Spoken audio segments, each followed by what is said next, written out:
What if I told you that right now, you could own a piece of Apple, Google, or Tesla for less than the price of a pizza? That's exactly what stocks let you do. And by the end of this video, you'll understand how millions of people are building wealth through this simple concept. Hey, future investors! I'm starting my own journey learning stocks from zero, and I'm taking you along for the ride. Every day, we'll tackle one concept together. Today, we're answering the most basic question. What are stocks? Imagine your favorite pizza place is doing so well. They want to expand, but need money. Instead of getting a loan, they decide to sell tiny ownership pieces to customers. You buy one piece for $10.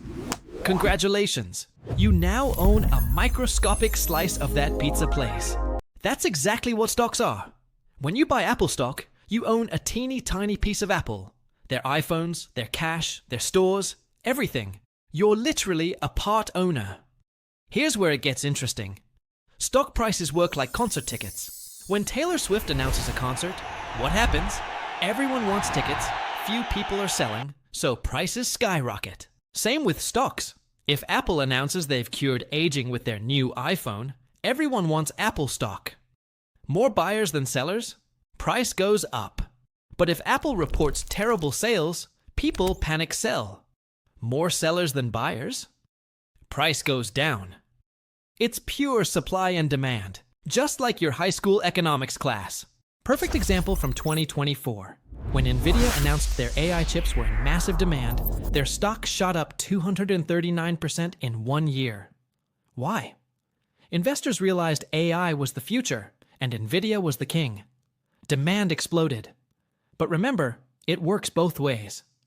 When Netflix lost subscribers in 2022, their stock dropped 75%. Same company, different story, different stock price. Understanding this basic concept changes everything. You're not just gambling, you're betting on companies you believe will grow. When those companies succeed, your little slice becomes more valuable. Tomorrow, we're diving into the difference between stocks and bonds, and why one could make you rich while the other keeps you safe. If you're learning alongside me, hit subscribe and tell me in the comments, what company would you want to own a piece of? Remember, we're building wealth one day at a time. See you tomorrow, future millionaire.